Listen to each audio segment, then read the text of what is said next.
Este año, o sea, 2023, se cumplen 30 años de la aparición de Entre la Pena y el Gozo, mi primer disco como solista que apareció en el 93.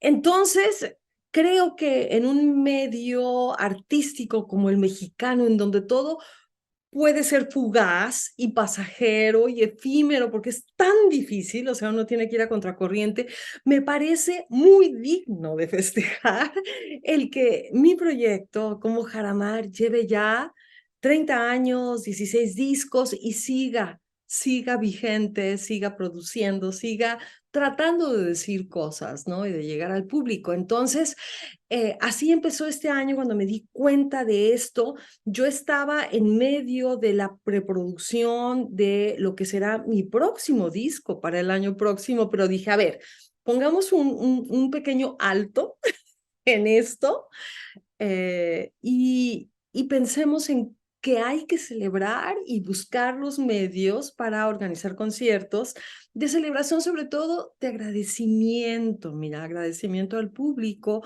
agradecimiento a todos quienes han sido parte de mi carrera, músicos, productores, gestores, a quienes se han subido a mi barco y han creído en el proyecto y quienes además lo han respetado y lo han impulsado, ¿no? Han colaborado para crear esa identidad que lo distingue, el sonido, el lenguaje, todo esto. Entonces, bueno, todo esto es de lo que me cayó el 20. ¿Y qué ha sucedido en 30 años? 16 discos, colaboradores brillantísimos con los que he tenido el privilegio de, ¿no? De trabajar, de estar en los escenarios, de viajar. Ha habido muchas giras, ha habido muchos conciertos muy importantes. Siempre los que más me han marcado han sido en la ciudad elegida por mí como sede de mi proyecto, que es Guadalajara, y mi ciudad de origen, que es la Ciudad de México, ¿no? Entonces ha sido importante hacer dos fiestas en cada uno, una en cada una de las ciudades, cada que sale un disco nuevo, una creación nueva, un proyecto escénico nuevo. Eh, ha habido reconocimientos súper emocionantes, ¿no? Probablemente el más inesperado fue parte o vino como cereza en el pastel de un proyecto que para mí fue como un sueño convertido en realidad, que es mi disco El Hilo Invisible de 2016. Bueno, salió a finales de 2015, con el que sin buscarlo en realidad, más que de una manera muy tangencial, ganamos un Latin Grammy, ¿no? Eso así, cuando es un proyecto que tú construyes, que yo construí solita, al que invité a colaboradores, que empezó como un sueño en mi cabeza, eh, bello y todo, pero que al final tiene esa culminación, dices, sí vale la pena todo el esfuerzo, pelear, abrir camino. Ese ha sido como uno de los highlights. Este año, a principios, me dieron otro reconocimiento, un premio muy especial que se creó muy recientemente a la música independiente de Jalisco, que son los premios Minerva. Y bueno, yo tuve uno por trayectoria. Y muy recientemente, es decir, la semana pasada, me dieron uno que es muy curioso porque es para personajes de Jalisco que tenemos más de 60 años y que pues de alguna manera hemos tenido una trayectoria que ha dejado una marca, ¿no? En distintas áreas, en la creación, en la academia, en el emprendurismo, así, en los oficios. Y bueno, me dieron a mí el premio platino, galardón platino como creadora. Entonces, bueno, son cosas que de alguna manera yo agradezco porque con esto de los galardones platinos, aparte de los 30 años, pues yo este año cumplí 69. Entonces era qué padre cumplir 69 y seguir con proyectos y cosas que vienen y trabajando con gente muy joven y con un proyecto que yo estoy convencida que tiene todavía una voz fresca y que está vivo y haciendo cosas. Entonces, bueno, este es un año de agradecimientos. ¿Cuál es el motor que me mueve, ¿no? A seguir buscando y creando? Eh, Primero que nada, yo creo que lo que más me impulsa hacia adelante es la necesidad de expresarme. Una vez que lo has probado, una vez que has sentido el gozo enorme de estar en el escenario, el gozo enorme de poderle dar mi voz a un material que me apasiona, de componer y que eso que escribo tome forma sonora, eh, se vuelve algo imprescindible en mi vida, ¿no? No puedo dejar de hacerlo porque lo necesito para respirar, para ser, para seguir siendo. Entonces, esa conciencia que tengo ahora, después, gracias al camino recorrido, al escenario, de que esto es lo que me permite ser y seguir siendo, no me queda más remedio que seguirlo haciendo, que seguirlo buscando, ¿no? Y que tengo otros motores, ¿no? Que son mis hijos, que para nada aceptan la idea de que yo lo deje de hacer, les parece lo más natural y necesario. Entonces, siempre que yo digo, es que estoy tan cansada, es que es tan complicado esto, eh, ellos se ríen y dicen, vas a seguirlo haciendo, no puedes hacer otra cosa, lo necesitas. Y ahora, algo que es súper importante para mí decir, porque lo he estado pensando también durante este año, especialmente después de la pandemia y durante y después de la pandemia, es que este oficio nuestro, esta actividad insólita que hemos elegido para desarrollar en nuestra vida, es de alto riesgo. Es como subirte en la cuerda floja porque no sabes qué va a pasar. Es un camino incierto, es un camino que no tiene un futuro trazado o un camino, una ruta trazada que dices, bueno, ahorita hago esto y el año próximo ya sé que tengo que hacer esto y luego sigue esto. No, no, no. Eh, Estás constantemente construyendo proyectos que no sabes cómo demonios les vas a dar forma, cómo los vas a financiar, cómo los vas a gestionar para que salgan de tu estudio y lleguen al mundo, ¿no? Y es agotador, pero las recompensas son tan emocionantes y tan nutritivas y tan necesarias que por eso lo seguimos haciendo. Entonces, ¿qué me impulsa? Eh, no los premios que puedan llegar, sino esa respuesta y esa emoción que siento cuando yo le entrego la música al público y que se me regresa de parte de ellos. Eso es lo que me ayuda a conocerme. Estar en el escenario es el espacio en el mundo probablemente en el que menos miedo tengo, que es un espacio de gozo y es un espacio de construirme, de irme construyendo cada vez, a cada paso, en el escenario, más que en el estudio de grabación o en mi estudio y en los ensayos, es el momento en que llega esa música a través de nosotros al escenario y toma vida. Allí es donde viven las cosas. Cuando yo descubrí hace más de 30 años, porque yo cantaba música medieval y música renacentista desde antes de empezar mi proyecto como solista. Estuve involucrada con otros grupos, etcétera, hasta que dije, ahora sí, necesito hacer algo mío, ¿verdad? Yo ya me había enamorado de esas canciones que habían sobrevivido el paso de los siglos de una manera sorprendente. La primera vez que yo monté un programa de canciones españolas antiguas fue por pura casualidad y ¡fu!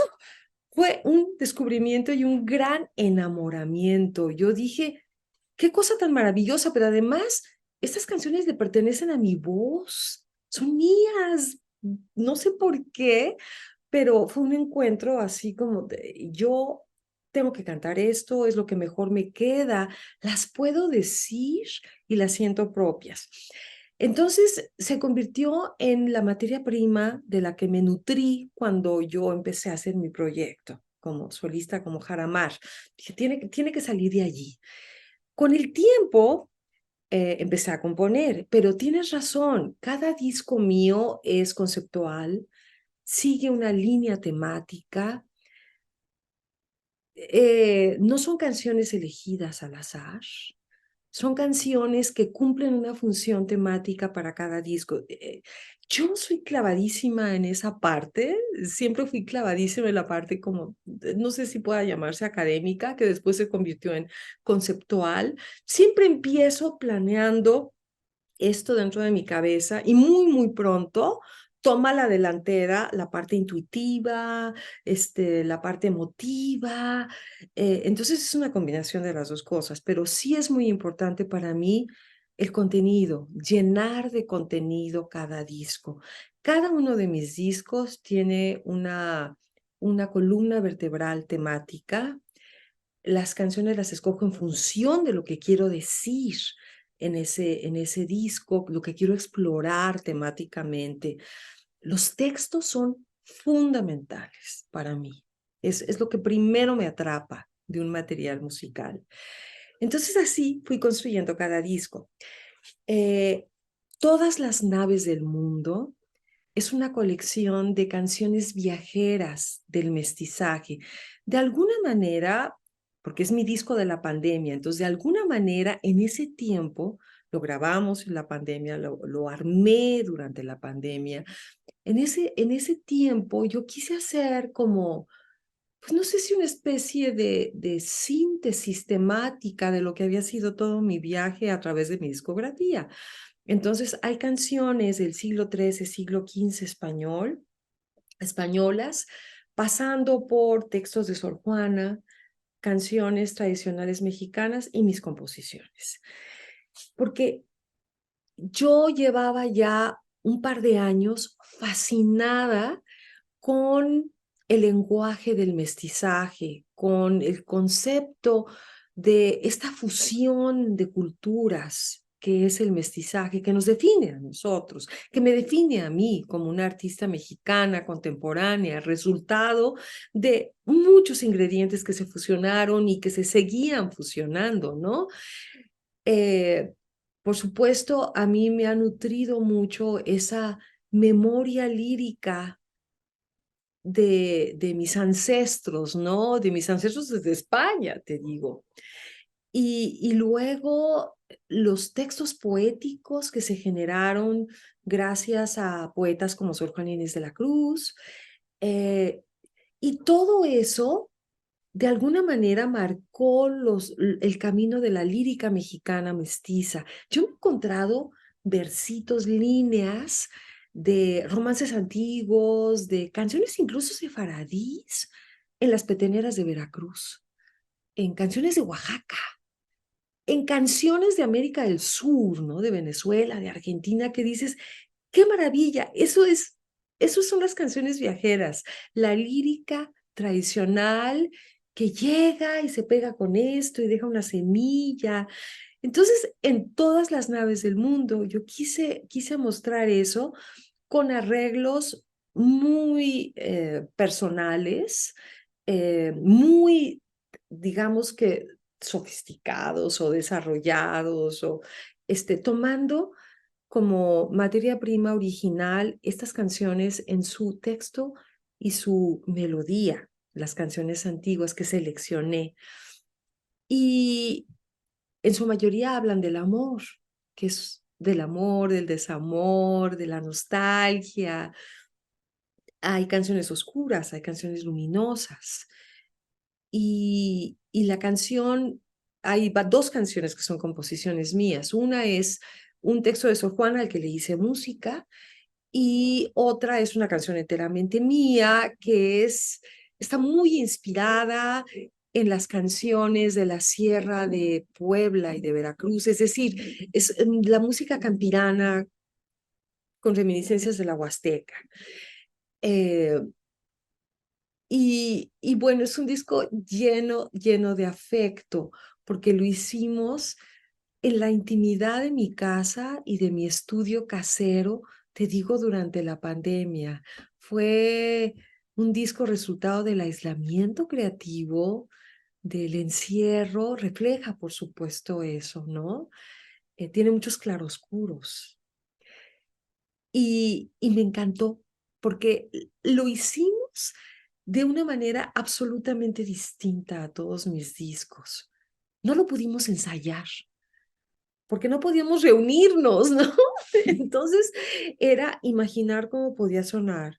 Yo me encerré con uno de mis músicos y me pude encerrar con él porque es mi hijo, entonces estaba encerrado en nuestra comunidad familiar, ¿no? Luciano Sánchez, que es el arreglista y es baterista de mi banda. Tengo el privilegio de trabajar con este gran músico, que bueno, es mi hijo, pero es un privilegio porque es un musicazo que tiene sus proyectos y que ama también esta música que hacemos juntos. Entonces él fue el arreglista, el productor, él grabó de uno en uno fueron viniendo los músicos con mucho cuidado y cubrebocas y todo eso, porque lo grabamos en mi pequeño estudio casero, ¿no? Pero entonces todo se armó de manera virtual, los arreglos, escucharlos así en sonido MIDI, sí, sí, por acá, Luciano y yo trabajando los arreglos, principalmente él los arreglos, yo armé todas las maquetas, él desarrolló los arreglos, y oímos cómo iba a sonar hasta que quedó grabado y es un disco súper emocionante, que está disponible en todas las plataformas digitales. A partir de los 12 años yo me convertí en una lectora obsesiva. Descubrí el mundo de los libros. Fue el año en que fui a vivir a Estados Unidos, a San Antonio, Texas, con mi madre, que era bailarina. Ella fue a ser la maestra de danza de un centro cultural mexicoamericano, fue contratada por el gobierno mexicano para ir allá. Entonces, yo estudiaba danza, por supuesto, mi mamá es maestra de danza, yo también estudiaba danza, ¿verdad? Pero, pues yo tenía que acompañarla a su trabajo y resulta que enfrente de este instituto cultural estaba la biblioteca pública de la ciudad. ¡Qué maravilla! Yo no conocía esas bibliotecas públicas enormes, preciosas, con una sala de lectura, la sección de libros infantiles y juveniles, con mesitas y sillitas. Entonces yo me iba allí en las tardes, cuando no estaba con mi mamá, me iba a hacer mi tarea y a descubrir libros, porque tenía que entretenerme de alguna manera. Entonces empecé a leer, me acuerdo que primero, como acabamos de llegar allá, pues sí, estudiaba en inglés y todo, pero pues yo seguía leyendo en español y tenían una pequeña colección de libros en español que me acabé muy pronto, entonces seguí con los de inglés, pero era maravilloso, podía yo tener mi credencial de la biblioteca y llevarme libros a mi casa. Entonces empecé a comprar libros también elegidos por mí, no como antes por mis padres, ¿no? Entré a un club donde comprabas por correo libros, novelitas juveniles y me llegaban cajitas con mis libros que había comprado. Entonces, esos 2 años en Estados Unidos para mí fue el despertar de esta obsesión por la lectura y este gozo. Empecé a leer todo el tiempo. Y luego al regresar a México, entré a una escuela, al colegio americano, donde se leía muchísimo por obligación. Y yo estaba fascinada con todo lo que era aprender. Mi vida académica era el centro de mi vida y los libros también. Entonces yo me convertí en una alumna dedicadísima acá, las mejores calificaciones, toda la prepa, pero leía todo el tiempo. Cargaba siempre un libro en los transportes, en todos lados, cuando esperaba, cuando comía, en todos lados leía. Y empecé a leer muchísima literatura, muchísima, pero escribía también, porque era esta maravillosa escuela donde si te interesaba algo podías desarrollarlo. La literatura, la escritura creativa, escribir ensayos, escribir cosas. Entonces yo empecé a escribir desde allí. Al poco tiempo me fui a estudiar fuera de México. Me conseguí una beca, me fui a estudiar diseño en ese momento a Europa, pero yo ya cantaba, andaba con mi guitarra por todos lados, pero estudiaba diseño y estudiando en Europa, primero en Roma y luego en París, descubrí la maravilla de los libros ilustrados infantiles. Entonces yo estudiaba diseño y yo dije, yo quiero ilustrar libros, qué maravilla. Y empecé a hacer por mi cuenta muchos dibujos y pequeñas historias que ilustraba y todo. Y cuando eventualmente regresé a México, a Guadalajara, ahí fue cuando me mudé a Guadalajara porque me ofrecieron trabajo en Guadalajara como diseñadora y me quedé. eh, Busqué cómo me podía conectar con editoriales de libros infantiles que yo había coleccionado todo de lo que mi beca me alcanzaba, compraba libros infantiles ilustrados en Europa y empezaban las editoriales dedicadas a libros infantiles. Era el auge de la SEP, las colecciones extras de rincones de lectura. Empezaba también en esos tiempos el Fondo de Cultura Económica, la sección, digamos, las colecciones de libros infantiles y juveniles que creó Daniel Goldin, allí maravilloso en el Fondo de Cultura Económica. Entonces yo empecé a ilustrar libros, a trabajar con editoriales y a hacer dibujos y todo, ¿no? Pero, bueno, escribía también mucho.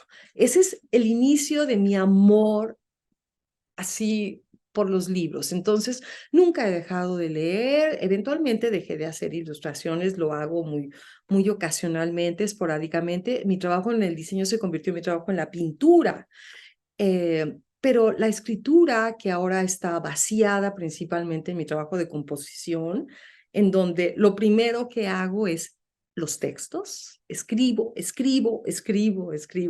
está muy vinculado al hecho de que sea lectora, ¿no? Entonces, llegando a si he escrito un libro, así he escrito un libro, hace unos años me embarqué en uno de mis proyectos ambiciosos, así como que son un sueño convertido en realidad. En este caso sí fue un sueño, porque ese proyecto así se llama, Sueños, es el proyecto alrededor de mis sueños. Un proyecto multidisciplinario. Los proyectos multidisciplinarios a mí me encantan porque me obligan a renovarme, a trabajar de maneras diferentes, a no repetirme. Si yo voy a trabajar en un proyecto escénico con una bailarina, mi acercamiento al escenario va a ser distinto. Si voy a trabajar con poetas, también todo va a ser distinto.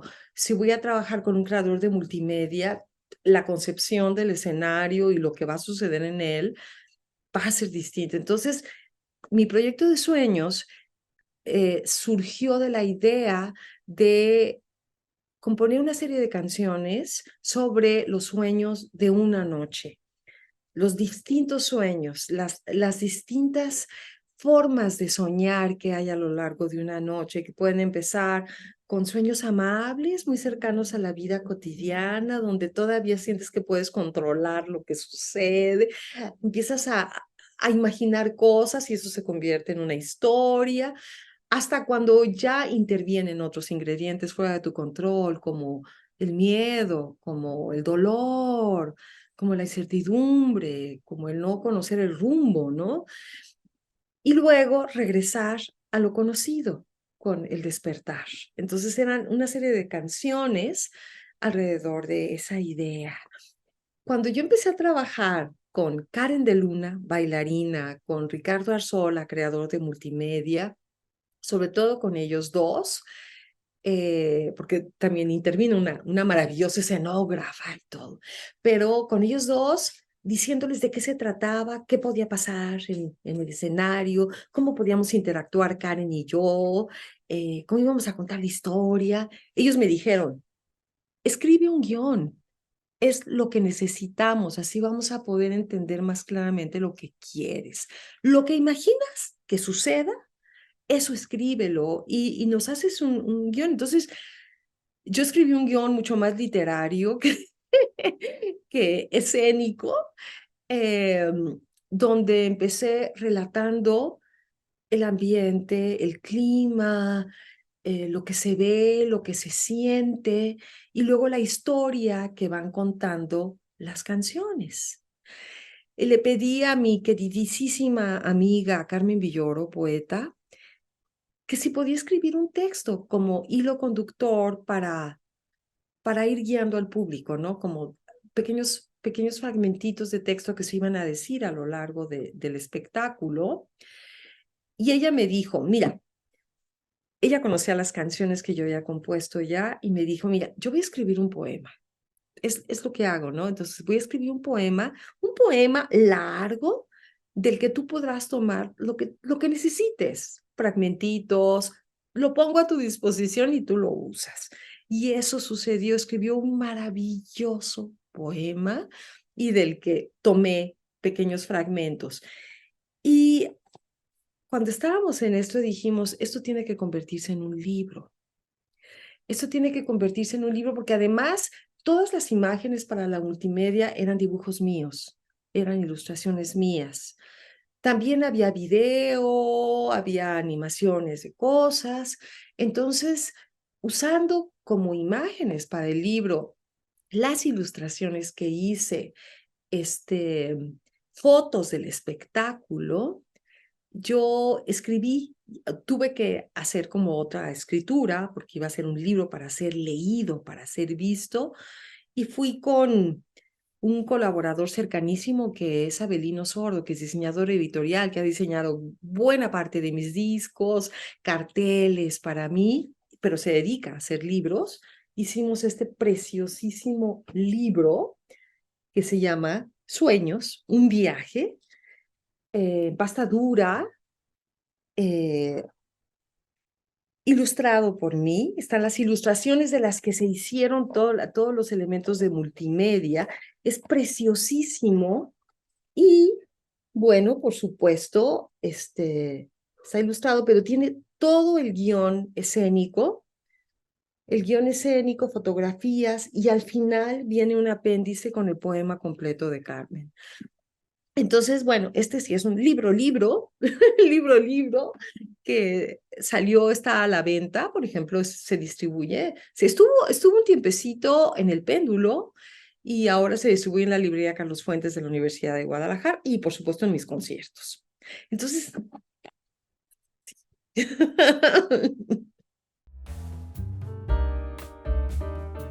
próximamente tengo dos conciertos muy importantes en la ciudad en la que vivo, en Guadalajara. Uno que será el 27 de octubre en el Laboratorio de Arte y Variedades Larva. Otro que será una semana antes en un espacio que a mí me encanta, muy renovado, que es el Centro para la Cultura y las Artes de la Ribera, que atiende a toda esa zona alrededor del lago de Chapala. Es un centro cultural, enorme, con salones de artes y un auditorio precioso. Entonces, 21 en Ajijic, que es donde está el Centro de las Artes, y 27 en Guadalajara, son los próximos conciertos, pero pues todos tienen que estar muy pendientes porque vienen más conciertos que iremos definiendo próximamente y para el año próximo. Y algo súper importante es un disco doble que llevo casi 3 años preparando enteramente de composiciones mías. Es un disco doble porque es en dos partes, composiciones mías, el texto y la música, y es en dos partes porque el tema central es algo que a mí me atrapa, me apasiona, que es la memoria. Como había yo dicho ya, la memoria ancestral, la memoria heredada. Entonces, la primera parte está inspirada en un género de canciones de la Edad Media del siglo XIII en España, que son las cantigas de amigo. Son canciones de enamorada en ausencia del amado, que tratan de de la distancia, de la soledad, pero de la nostalgia, del amor, de la memoria, del recuerdo, de la búsqueda de esa cercanía en la memoria. Por supuesto que son mis cantigas de amigo. Ese es el punto de partida en cuanto a la temática, en cuanto a la estructura de los textos, en cuanto a líneas melódicas, pero está muy, pues muy desarrollado, digamos, porque ese fue mi punto de partida, pero luego empecé a trabajar en la composición. Y la segunda parte es mi memoria inventada, mi memoria construida, que trata de, digamos, de mi vida, ¿no? De esa memoria mucho más cercana, de mis sueños, de mis miedos, de mis recuerdos, de mis aspiraciones, de mis dudas, pero todo nutrido por todas esas certezas, entre comillas, que heredé. Este, y bueno, entonces el hilo conductor es la memoria y son este disco doble que ya está todo compuesto, que puse un poco en suspenso para preparar los conciertos, pero que ya estamos en preproducción, ¿no? Para grabar el año próximo. El primero es La loca de la casa, de Rosa Montero, que es realmente un libro de cabecera que tengo anotado con una cantidad de papelitos, subrayado, etcétera. Soy muy lectora de Rosa Montero, pero este en particular, que está dedicado a la creatividad, a la emoción, al vínculo entre la magia de la creación y la locura, pero que es en realidad un homenaje a la literatura, un homenaje a la escritura. Y es un libro que va moviéndose entre lo biográfico y lo inventado. Eh, Hay muchísimas referencias a libros maravillosos, pero sobre todo el hilo conductor es la imaginación. Y la imaginación como un acto permanente de creación en nuestra vida, que es un acto de creación por sí misma. Entonces es por eso que regreso a él continuamente. El segundo libro que elegí es uno de Valeria Luiselli. Yo soy súper fan de los autores contemporáneos mexicanos a los que sigo. Entonces podía haber escogido un libro de de Antonio Ortuño, de Guadalajara, de Fernanda Melchor, de Emiliano Monge, pero elegí este de Valeria Luiselli y este en particular, que está muy vinculado a uno anterior, que es el de los niños perdidos, inspirado en las 40 preguntas del sistema de migración norteamericano. Este desierto sonoro habla sobre la migración, sí, pero habla sobre la infancia, habla sobre la fragilidad de la infancia, habla sobre el éxodo, pero habla sobre todo también de la búsqueda de la vida y del vínculo familiar. Es un libro que fue detonado por la migración masiva de niños a Estados Unidos, que aparecían así, solos, por oleadas, ¿no? Pero es un libro maravillosamente creativo y sensible y emotivo. Y algo que me atrapa de estos escritores que acabo de mencionar es el oficio impresionante que tienen como escritores, su maravilloso manejo del lenguaje, que es a la vez muy cercano a las emociones y muy vivo y fuerte y potente. Entonces, bueno, yo soy gran admiradora de Valeria Luiselli y este es el que quise traer. Ahora voy a otra escritora. Soy muy lectora de escritoras mujeres, Almudena Grandes. Y de Almudena Grandes yo escogí este, que no es el primero que leí de ella, pero es uno que me encanta porque el Atlas de Geografía Humana habla sobre las mujeres en colectivo, ¿no? Sobre un grupo de mujeres. Me encantan los personajes femeninos de Almudena Grandes y cómo los desarrolla. Es, es una gran constructora de personajes, fue una gran constructora de personajes. enteros, completos, muy eh, contrastantes, ¿no? Unos de otros, pero mostrados en todos sus matices, ¿no? Y partes, las partes duras, las partes frágiles, las partes oscuras, sin ningún temor, ¿no? A las partes que nos constituyen como seres humanos. Y es una gran escritora a nivel del oficio que maneja. Leerla es un gozo, ¿no? Ver cómo va construyendo las historias. Ahora, uno de poesía.